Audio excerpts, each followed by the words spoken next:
History teaches us that the collapse of nations is usually loud.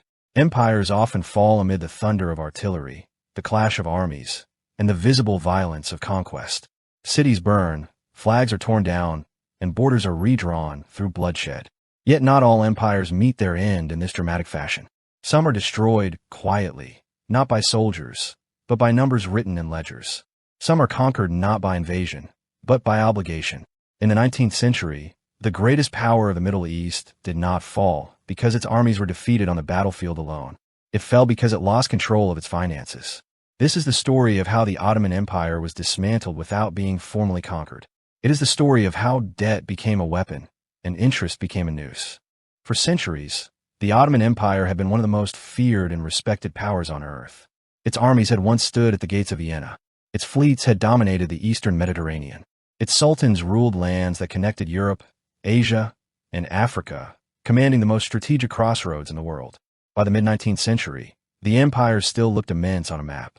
It stretched across the Balkans, through Anatolia, down into the Levant, across Arabia, and into North Africa. Millions of subjects lived under the authority of the Sultan in Istanbul, who ruled from a city that had once been known as Constantinople, the crown jewel of empires. To outside observers, the Ottoman state still appeared powerful. European diplomats spoke cautiously about Ottoman territory. Maps continued to color vast regions under Ottoman rule. Ceremonies, uniforms, and court rituals preserved the image of imperial strength. But appearances were deceiving. Beneath the surface of grandeur, the empire was suffering from a deep and worsening illness. Economically, the Ottoman system was falling far behind the rapidly changing world around it. While Europe was transforming itself through industrialization, the Ottoman economy remained rooted in an older age. Britain and France were experiencing the Industrial Revolution. Steam engines powered factories. Railways stitched together entire nations. Mechanized production flooded markets with cheap goods. Capital accumulated rapidly, and financial systems grew sophisticated. In contrast, the Ottoman Empire remained largely agrarian. Most of its population lived in rural villages, relying on traditional farming methods that had not significantly changed in centuries. Craftsmen produced goods by hand, unable to compete with the volume or price of European factories. Ottoman markets were increasingly flooded with imported European goods, undermining local production and draining silver and gold from the empire. The state itself struggled to extract revenue efficiently. The Ottoman tax system was outdated and deeply corrupt. Taxes were often collected by local intermediaries who kept large portions for themselves before forwarding the remainder to the central treasury. By the time funds reached Istanbul, much of the potential revenue had already vanished. This chronic inefficiency left the imperial treasury perpetually short of cash. Military expenses, administrative costs, and court expenditures consistently exceeded income. For generations, the Ottoman state had relied on methods that belonged to an earlier era to manage financial shortfalls. When money was scarce, the government debased its currency, reducing the precious metal content of coins. At other times, it confiscated the wealth of powerful officials who had fallen out of favor. These methods had worked in a pre-industrial world where economies were less interconnected and credit markets were underdeveloped. But by the 19th century, such practices no longer solved the underlying problem. Debased currency caused inflation and public distrust. Confiscations destabilized governance and discouraged investment. The empire needed a new solution. At the same time, external pressures were increasing. To the north, the Russian Empire posed an existential threat. Russia sought warm water ports and greater influence in the Black Sea and the Balkans. Repeated wars with Russia strained Ottoman finances and exposed military weaknesses. To survive, the empire needed to modernize its armed forces. That meant purchasing modern weapons, training professional armies, and maintaining naval power. It also meant investing in infrastructure such as roads, ports, and telegraph lines to support military and administrative control. All of this required capital, and the Ottoman state simply did not have enough of it. Despite this growing need, the sultans were deeply reluctant to borrow money from Western Europe. There were cultural and religious objections to usury, as well as political fears about dependency. Borrowing from Christian powers carried the risk of foreign interference in internal affairs. For decades, the empire resisted this path, even as financial pressures mounted. That resistance collapsed in 1853. When Russia invaded Ottoman territory, the conflict that followed became known as the Crimean War. This was not a small regional clash. It was a massive international conflict involving some of the most powerful states of the era. Britain and France, alarmed by Russian expansion and determined to preserve the balance of power, allied themselves with the Ottomans. They sent troops, ships, and military advisors. But alongside their armies came something far more consequential: financiers. War is expensive, and the Crimean War was no exception. The Ottoman treasury hemorrhaged money at an unsustainable rate. Soldiers had to be paid, weapons manufactured, fortifications repaired, and supply lines maintained. Gold reserves dwindled rapidly. Sultan Abdülmecid I faced a crisis that threatened the very survival of the empire. His advisors concluded that there was no alternative. To continue fighting, the empire had to abandon its long-standing taboo and borrow money from European banks. In 1854, the Ottoman Empire signed its first foreign loan agreement with a consortium of British and French financiers. The loan was presented as an act of alliance, a gesture of support between partners fighting a common enemy. In reality, it marked a turning point that would reshape the empire's fate. The terms of the loan were harsh. The bonds were issued at a discount, meaning the empire received significantly less cash than the nominal value of the debt. For every £100 owed, the treasury received only 80. Yet interest had to be paid on the full amount. This arrangement imposed an effective interest rate far higher than it appeared on paper. The bankers justified these terms by citing risk. They knew the Ottoman Empire's finances were fragile, and they demanded compensation. What the Ottoman leadership failed to fully grasp was that this structure created a permanent imbalance. From the very beginning, the empire owed more than it had received. Servicing the debt would require future borrowing unless revenues increased dramatically, which they did not. At first, the loans seemed miraculous. Funds arrived in Istanbul. The army was paid. Supplies were purchased. The immediate crisis was resolved. When the war ended in 1856, and Russia was forced to accept defeat, the Sultan felt vindicated. He had preserved the empire. He had discovered a new source of power. With a signature on a document in London or Paris, he could summon wealth that would otherwise take years to collect in taxes. But this apparent solution carried a hidden cost. Borrowing created dependency. The Ottoman elite, having tasted the convenience of foreign credit, found it difficult to stop. Instead of using loans to build productive capacity, they increasingly used them to maintain appearances. European capitals dazzled Ottoman officials.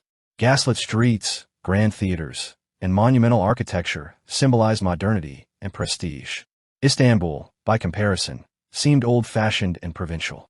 The desire to project strength and civilization became irresistible. This longing for recognition drove decisions that would prove disastrous. Rather than investing borrowed funds in industry, education, or agricultural reform, the empire spent lavishly on symbols of imperial grandeur.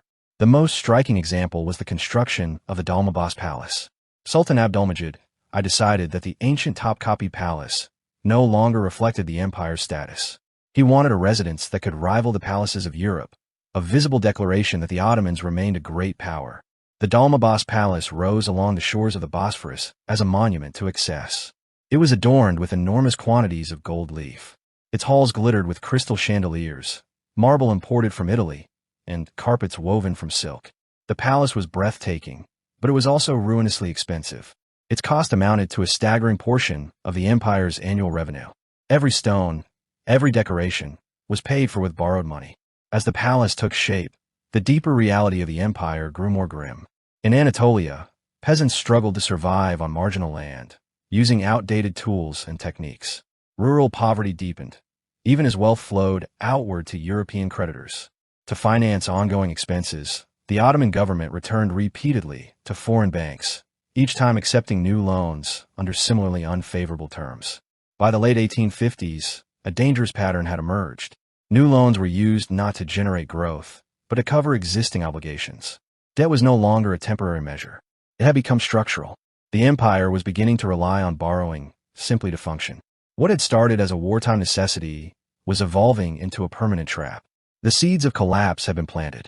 The empire still stood. Its flag still flew. Its ceremonies continued.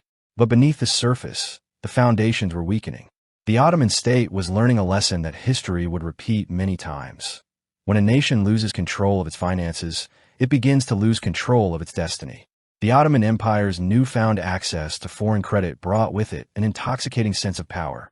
The sultans, their advisors, and the elite could now summon gold seemingly out of thin air.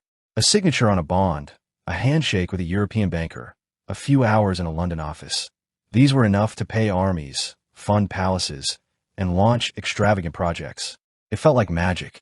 It felt like a way to leap centuries ahead of their technological and economic rivals. Yet, this very magic was a gilded trap. Sultan Abdulmajid I and his court soon discovered that borrowing was seductive. Once the first loans were secured, the treasury faced mounting pressures to spend, and spending became a symbol of prestige rather than necessity. The Ottoman elite, already acutely aware of their empire's image on the European stage, became obsessed with demonstrating wealth, sophistication, and power. Borrowed money flowed into luxury, not productivity. Palaces rose, gardens bloomed, and ceremonial uniforms glimmered, while the countryside remained underdeveloped and impoverished. The contrast between Istanbul's opulence and Anatolia's poverty became increasingly stark. The Dolmabahce Palace was the pinnacle of this opulent culture. Every detail was designed to impress foreign dignitaries and project power. Enormous chandeliers reflected sunlight through crystal prisms. Walls were lined with imported Italian marble, and gold leaf covered the doors, ceilings, and ornate staircases. The palace included an enormous ceremonial hall capable of hosting thousands of guests, adorned with silks, paintings, and imported treasures. Yet while the palace dazzled, it also symbolized the empire's financial recklessness.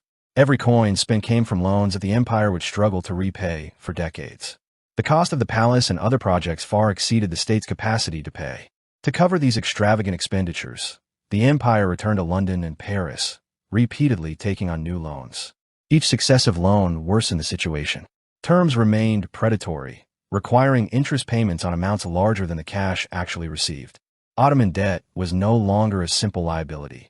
It had become a self-perpetuating trap. The more the empire borrowed, the more it owed, and the deeper it sank into financial dependency. By the late 1850s and into the 1860s, the structure of Ottoman borrowing began to resemble a classic Ponzi scheme. Debt that had initially been intended to fund immediate wartime needs was now being rolled over to pay interest on previous obligations. Borrowing to service debt is a dangerous game under any circumstances, but in the Ottoman case, it was compounded by a failing tax system. The empire's revenues were insufficient to cover both its obligations and its domestic expenditures. Armies went unpaid, infrastructure projects stalled, and the government's credibility weakened. To maintain some semblance of liquidity, the Ottoman state turned to local financiers. These were mostly Greek and Armenian bankers based in Istanbul's Galata district, and they became intermediaries in the empire's financial machinery. When the treasury ran dry between foreign loans, the Grand Vizier would negotiate short-term credits with the Galata bankers at extremely high interest rates, often 18 to 20%. These transactions provided immediate cash, but increased the empire's vulnerability. Every transaction added weight to the already heavy financial burden, creating a cycle of dependency and desperation. The sultans themselves continued to indulge in symbols of power, further straining the state's finances. Sultan Abdulaziz, who came to power in 1861, inherited the debt problem, but also pursued his own vision of imperial grandeur. He was deeply impressed by European military power and naval technology. Determined that the Ottomans should not be outmatched, he commissioned a massive fleet of ironclad warships from British shipyards. He purchased the latest European cannons, armor, and machinery. On paper, the Ottoman Navy became the third largest in the world. In practice, it was a fleet without fuel, without maintenance, and without crews capable of sustaining prolonged operations. These ironclads became literal floating monuments to debt, representing an empire that had spent beyond its means. The 1870s brought new crises that exposed the empire's fragility. In 1873, a financial panic erupted in Vienna and spread across Europe. Known as the Long Depression, this global economic downturn caused capital to dry up.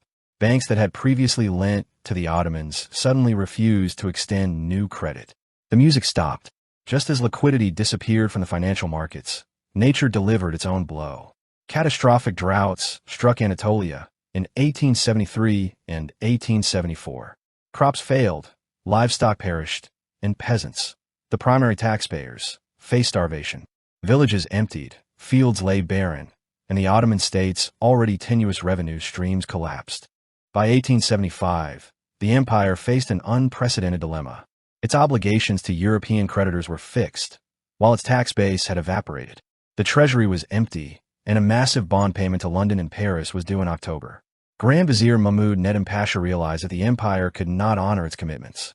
New loans were impossible because the financial markets were closed. No money would arrive from abroad. Domestically, the populace could not generate enough revenue. The empire's leaders were confronted with a stark choice: continue to pay creditors and risk famine among their own people, or default and face international outrage. On October 6, 1875, the Ottoman government issued a decree that shook the foundations of European finance. Known as the Decree of Ramadan, it declared that the empire would pay only half of its debt obligations in cash, with the remainder converted into paper bonds offering minimal interest. In the language of diplomacy, this was a moratorium. In the language of finance, it was a default.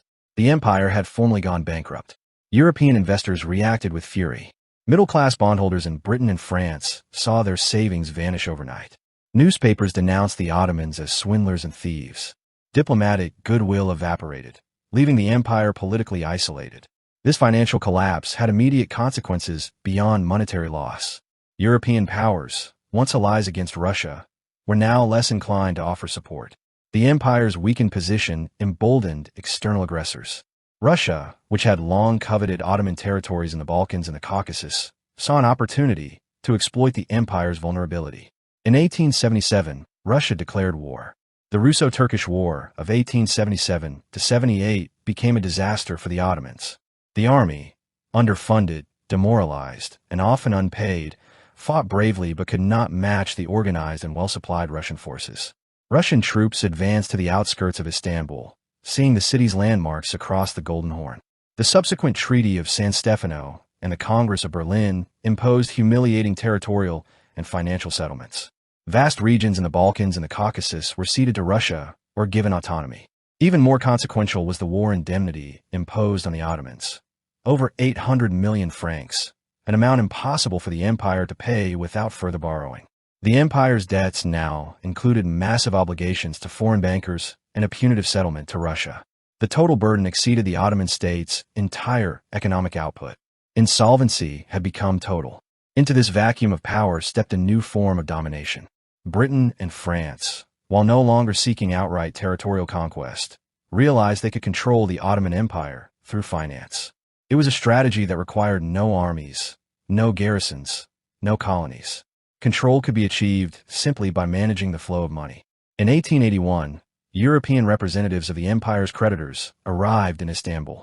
They carried briefcases, not swords, and sat across from Ottoman officials to negotiate terms of surrender. This negotiation resulted in the Decree of Muharrem, creating the Ottoman Public Debt Administration, OPDA. The OPDA was a novel institution.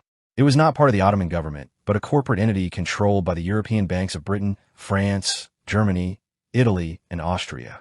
It assumed authority over the empire's most valuable sources of revenue. Taxes on commodities such as tobacco, salt, silk, spirits, and fishing were now collected by OPDA officials, not Ottoman bureaucrats. These men, numbering over 5,000, wore uniforms, carried arms, and answered directly to the board of directors in Europe. The empire had effectively lost its financial sovereignty. The OPDA's methods were efficient by European standards. It improved infrastructure, modernized mines, and distributed disease-free silkworms to farmers. But these improvements were designed to benefit creditors, not citizens. Revenue flowed from Ottoman lands to European pockets. By the turn of the century, roughly one-third of the empire's total revenue was siphoned off to service debt. The Ottoman state was left with scraps to fund armies, courts, and administration. Modernization within the empire stalled. Education, industrialization, and infrastructure suffered. The Sultan remained a ceremonial figurehead, while real power resided with foreign financiers. Debt, however, was not the only tool of subjugation. It also became a mechanism for foreign influence.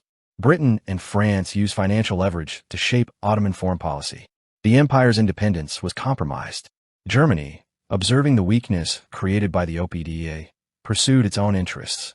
Kaiser Wilhelm II cultivated relations with Istanbul, presenting Germany as a friend opposed to British and French exploitation.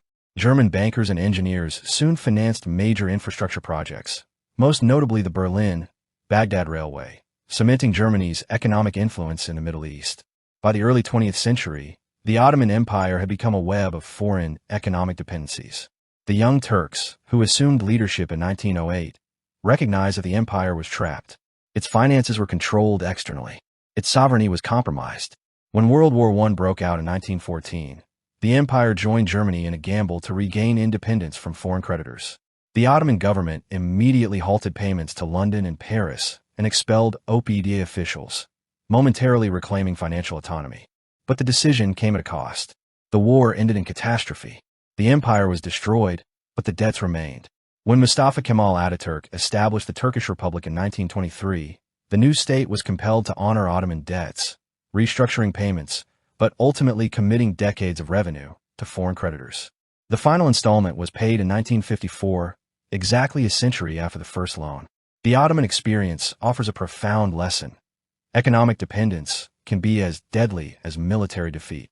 Empires may survive armies, sieges, and internal revolts, but they cannot endure financial subjugation. The Ottoman sultans sought to appear modern, strong, and prestigious, yet their pursuit of borrowed power led to the loss of both sovereignty and territory. This history illustrates that loans, bonds, and interest are not neutral tools. They are instruments of power that can dictate the fate of nations. Debt, once incurred, can transform an empire from a ruler of land and people into a servant of creditors. The creation of the Ottoman Public Debt Administration, OPDA, marked a turning point in the empire's history. What had begun as occasional borrowing to fund wars had evolved into a permanent structure that dictated the state's very survival. The OPDA was more than a financial institution. It was a parallel government, operating within Ottoman territory, but reporting directly to European creditors. Its existence exemplified a concept rarely discussed in contemporary history. Sovereignty is not only political or military, it is also financial. When control over revenue is ceded to foreign powers, the state loses its ability to govern freely. The OPDA implemented modern accounting practices with ruthless efficiency. Unlike the Ottoman bureaucrats, who often diverted revenue for personal gain, OPDA officials ensured that every coin collected reached its intended destination: the banks of London, Paris, Berlin, and Vienna. They built warehouses to store commodities such as salt and tobacco, reorganized collection systems, and even improved production processes in industries that generated export revenue. Farmers received disease-free silkworm eggs, mines were mechanized, and logistical systems were modernized. Yet these improvements served a singular purpose: the interests of European creditors, not the prosperity of Ottoman citizens. The impact on ordinary people was profound. A Greek fisherman on the Bosphorus, after a long day on the water, found that a portion of his earnings went not to his family or local administration, but directly to bondholders in London. A farmer cultivating silk cocoons in Bursa discovered that a significant portion of his income was automatically siphoned to Paris. Even the price of salt and the documentation of legal transactions were now under the control of foreign bankers. The OPDA operated as a state within a state, with its authority effectively overriding the Sultan in matters of finance. By the late 19th century, roughly one-third of the empire's revenue flowed directly to service its debts. For the Ottoman government, this left only a fraction of its income to fund the military, maintain administration, and support the court. The consequences were predictable. Armies were underpaid, creating conditions for mutiny and desertion. Infrastructure crumbled due to lack of funding, and public services stagnated. Education and industrial investment, crucial for modernization, were neglected. The empire was trapped in a cycle of underdevelopment, with its surplus wealth extracted by foreign creditors before it could be reinvested in productive enterprises. This financial subjugation did more than impoverish the state. It reshaped Ottoman politics and international relations. Sultans became ceremonial rulers. Their ability to enact meaningful economic policy was curtailed by debt obligations. Any attempt to modernize or implement reforms required approval, directly or indirectly, from the OPDA. The Sultan's palace, once a symbol of imperial authority, now housed a ruler whose hands were tied by foreign financial interests. The Sultan could propose a new school, a road, or an industrial project, but funding depended on whether the OPDA allowed it. In effect, the empire was no longer master of its own future. Meanwhile, European powers watched closely. Britain and France, whose banks controlled the OPDA, were satisfied with this arrangement. Direct territorial conquest would have been costly and politically complicated. Instead, financial control offered a cleaner and more profitable alternative. By extracting revenue through the OPDA, they could benefit indefinitely without occupying Ottoman lands or engaging in warfare. Control over finances became a form of soft imperialism, a method of domination that avoided the visible costs of military campaigns while achieving the same objectives: influence, extraction, and leverage. Germany, however, saw an opportunity to expand its own influence in the region. Unlike Britain and France, which were content to reap profits from Ottoman indebtedness, Germany pursued a strategy that combined economic, military, and political ambitions. Kaiser Wilhelm II cultivated a relationship with the Sultan, presenting Germany as a modernizing partner opposed to the exploitative practices of the British and French. The Germans offered to fund infrastructure projects, supply engineers and officers, and integrate the Ottoman economy with German strategic interests. The most significant of these projects was the Berlin-Baghdad Railway, a massive endeavor that would connect Europe directly to the Persian Gulf, bypassing British-controlled maritime routes such as the Suez Canal. For the Ottoman leadership, the railway represented a lifeline. The empire's treasury was empty, but Germany promised to finance the construction. Loans, contracts, and guarantees were extended, and soon German engineers and companies were embedded within Ottoman territory. Yet these loans were far from altruistic. The railway contracts guaranteed fixed profits for German companies, regardless of operational performance. They also included rights to natural resources along the route, including oil, minerals, and other commodities. What the Sultan perceived as a path to modernization was, in fact, another layer of foreign control. The German loans replaced the British golden handcuffs with the steel chains of economic subordination. By 1910, the Ottoman Empire had become heavily dependent on foreign powers. Its public finances were controlled externally, its revenues partially siphoned to service loans, and its infrastructure increasingly shaped by foreign interests. Germany controlled railways and strategic resources, while the OPDA, dominated by Britain, France, and other European banks, controlled essential taxation. The empire's sovereignty was compromised both economically and politically. Each foreign loan, each infrastructure project funded externally, and each bond issued reinforced the empire's dependence.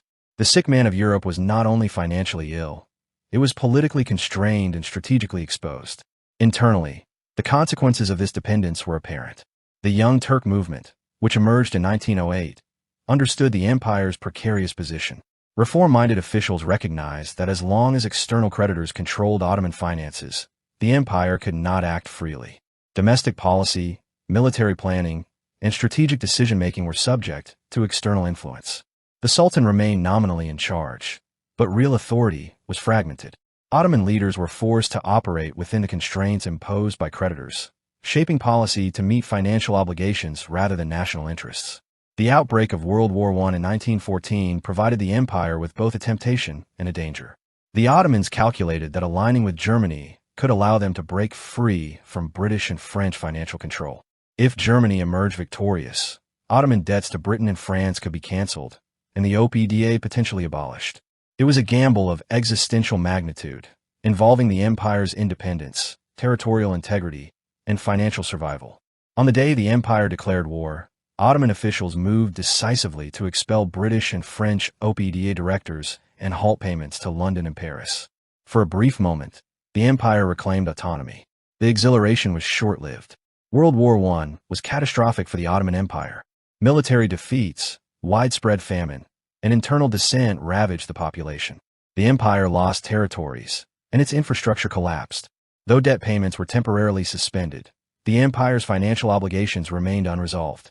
With the conclusion of the war and the empire's effective dissolution, the European creditors resurfaced to reclaim what they considered rightfully theirs.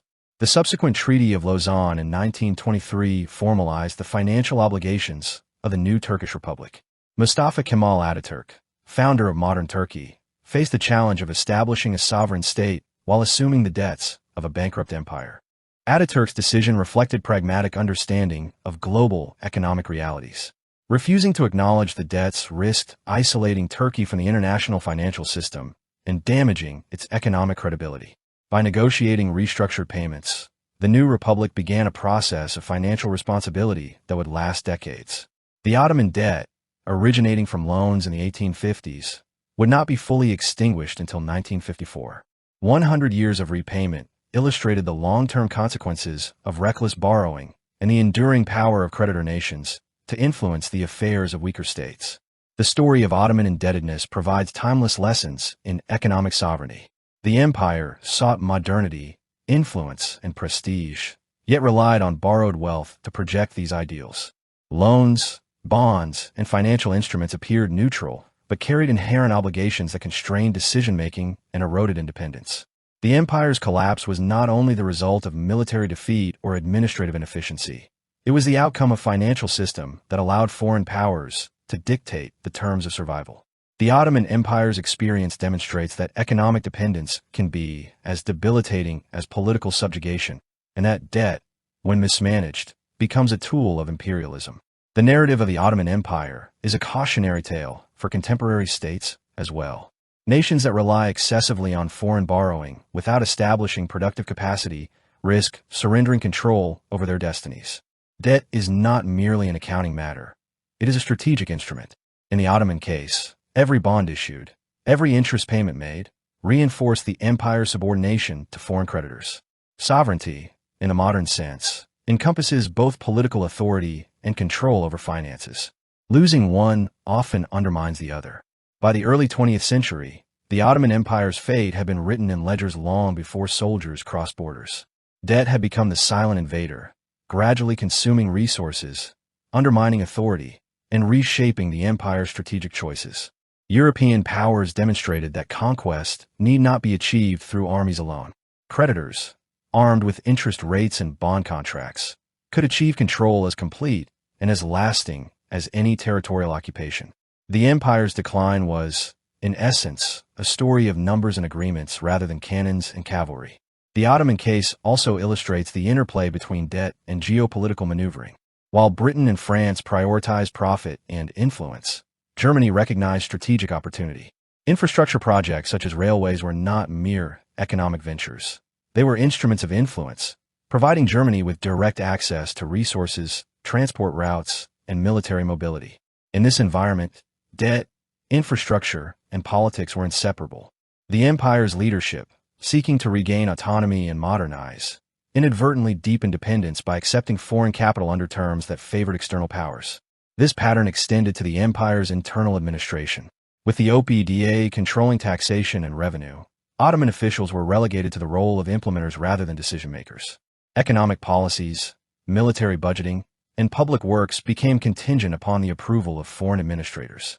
The empire retained nominal control, but its fiscal and strategic autonomy was severely limited. National initiatives were constrained, reform efforts were curtailed, and the state's ability to respond independently to crises was compromised. The consequences were evident in every aspect of Ottoman life. Military readiness declined because funding was insufficient and unpredictable. Public services lagged behind those of European nations. Modernization efforts were inconsistent, leaving the empire technologically and economically behind its neighbors. Social dissatisfaction grew as citizens saw wealth extracted from their lands and labor to service foreign debt. Political unrest simmered, contributing to revolts and challenges to central authority. By the outbreak of World War I, the empire was financially, politically, and militarily weakened, its fate largely sealed by the cumulative effects of decades of borrowing and external control. When World War I erupted in 1914, the Ottoman Empire faced a perilous choice.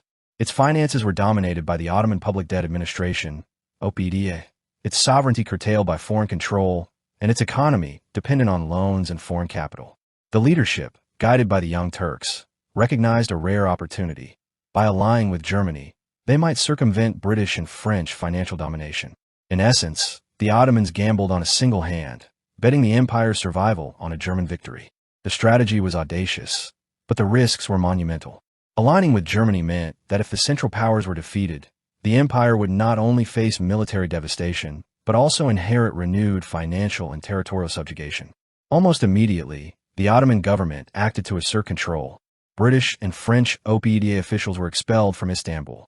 Debt payments to London and Paris were suspended. The empire temporarily reclaimed fiscal autonomy, and there was a brief euphoria among Ottoman leaders. For a moment, it seemed as though the centuries-long struggle against foreign financial domination might end. Yet the empire was ill-prepared for the realities of modern warfare. Its military, while vast on paper, suffered from years of underfunding, lack of modernization, and low morale. Armies were often inadequately supplied, poorly trained and dependent on outdated equipment. The illusions of power built by borrowed money now collided with the stark realities of war. The Ottoman war effort was marred by repeated defeats, strategic miscalculations, and logistical challenges. Campaigns on multiple fronts, including the Caucasus, the Dardanelles, Mesopotamia, and Palestine, stretched the empire thin. Troops often lacked basic provisions, medical care, and adequate ammunition. The logistical network was unreliable, with supply lines vulnerable to disruption. German officers, embedded within Ottoman units, attempted to provide strategic guidance, but their influence could not overcome systemic weaknesses. Millions of soldiers and civilians suffered the consequences, and the empire's social fabric was strained to the breaking point. Famine and disease compounded the military and economic crisis. Food shortages became widespread as agricultural production continued to decline, disrupted by conscription, transportation challenges, and natural disasters. The population endured starvation, malnutrition, and epidemics, particularly in rural Anatolia and the Balkans. Mortality rates soared, further destabilizing the empire and weakening its tax base. The very citizens whose labor had supported Ottoman revenue were now unable to contribute, creating a vicious cycle. Declining revenue led to increased debt dependence, which in turn exacerbated social and economic distress. Despite these challenges, the empire continued to finance its war through external loans, primarily from Germany, whose financial institutions were increasingly dominant. German bankers provided credit for military purchases, infrastructure, and industrial projects. However, these loans carried terms that were as predatory as previous British and French agreements. Contracts included guaranteed profits for German firms, resource concessions, and long-term repayment obligations. Ottoman debt was now a multinational web, intertwining Europe's financial interests with the empire's survival. The sultans and the Young Turk leadership were acutely aware that the empire's future hinged not only on military outcomes, but also on their ability to manage these complex financial obligations. As the war progressed, the empire's situation deteriorated further. The Central Powers eventually faced mounting pressures on multiple fronts, and Ottoman territories were systematically invaded or occupied.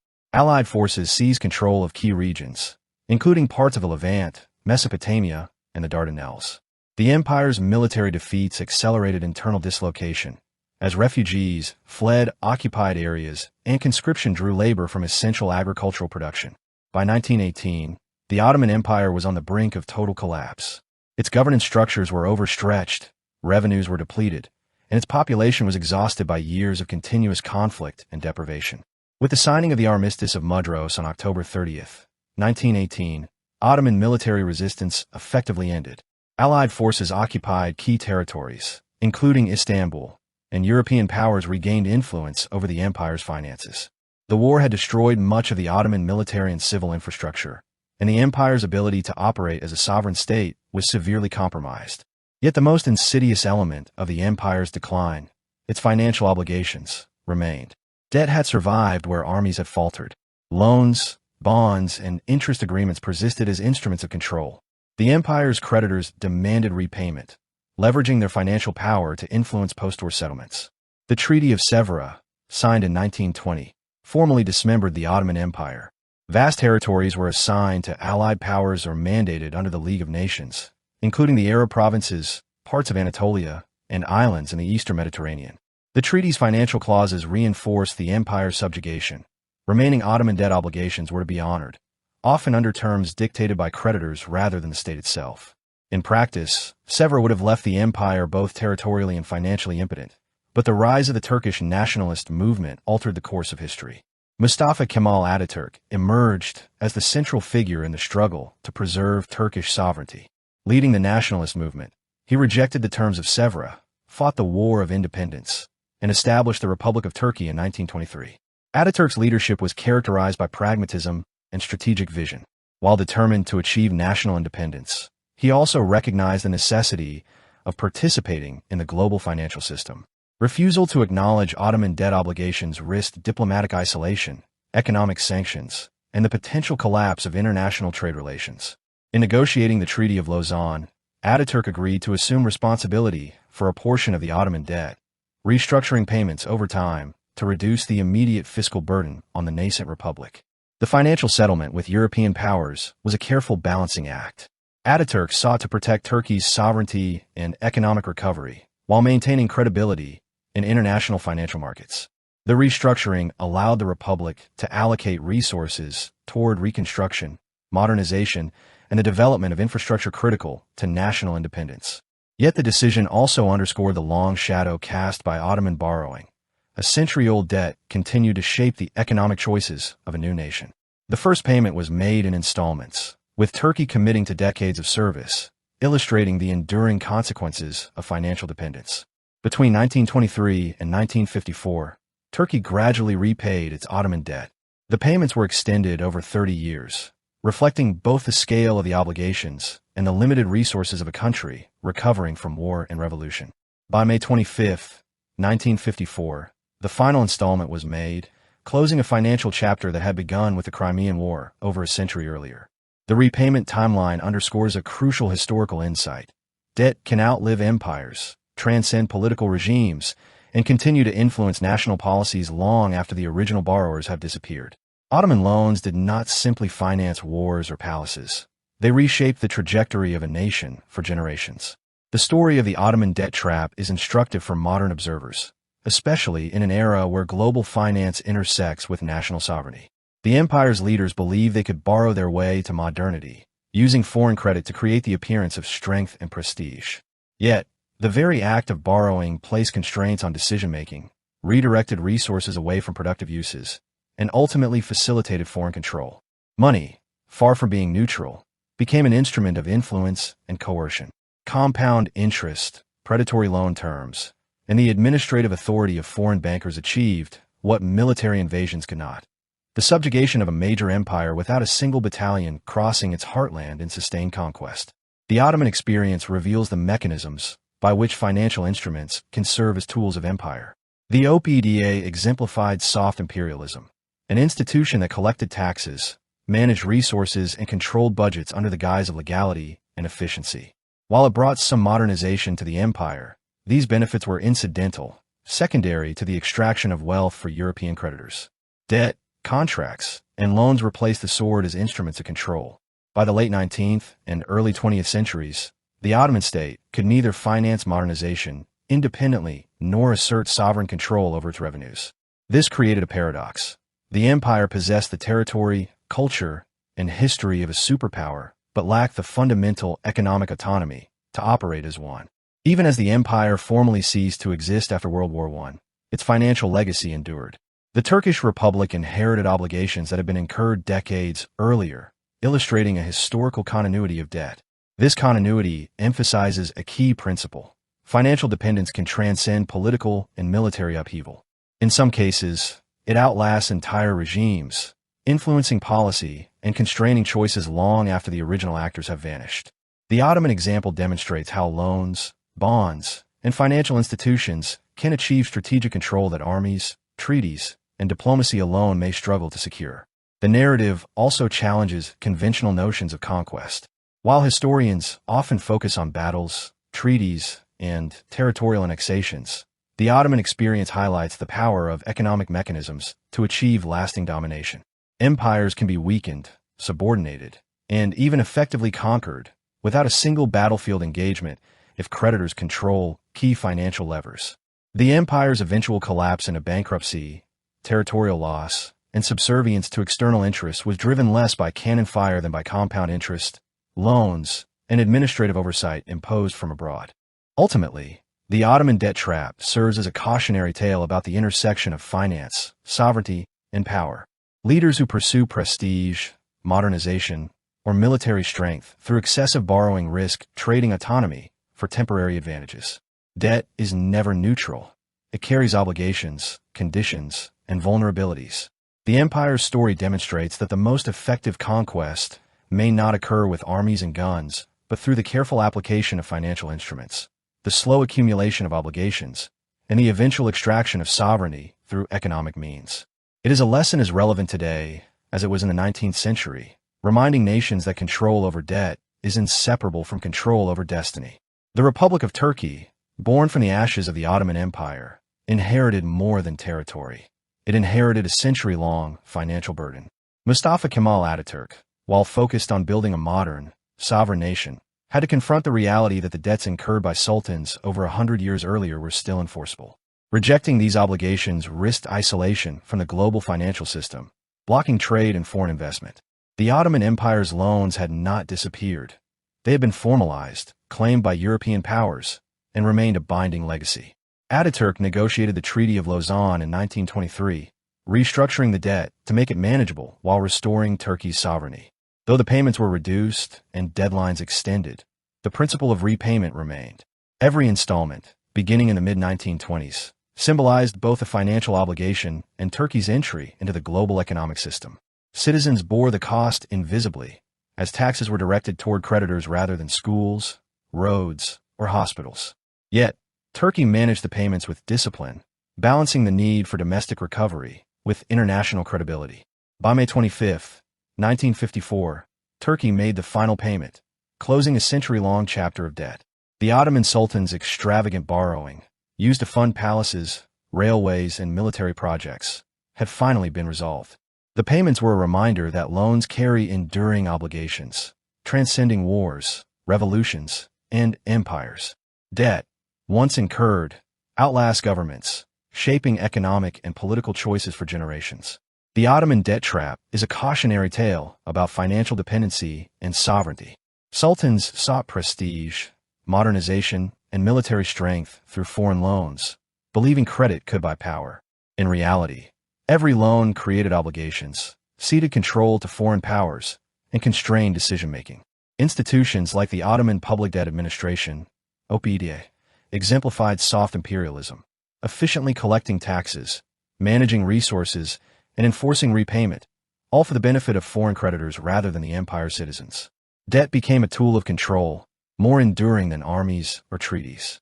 World War I further exposed the empire's vulnerability. Military defeats, famine, and economic collapse underscored that borrowed wealth cannot substitute for structural strength. When the Ottoman Empire aligned with Germany, expelled British and French creditors, and attempted to regain autonomy, the gamble failed. Territory was lost, the population suffered, and financial obligations persisted. Debt outlived the empire, shaping Turkey's early policies and limiting domestic investment.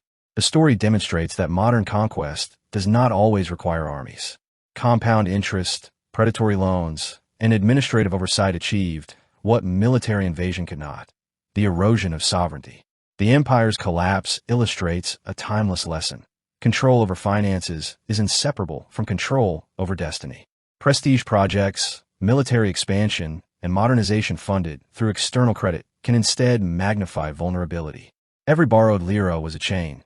Every bond was a tether. For contemporary viewers, the Ottoman debt saga is a warning. Nations must weigh borrowing against long-term consequences.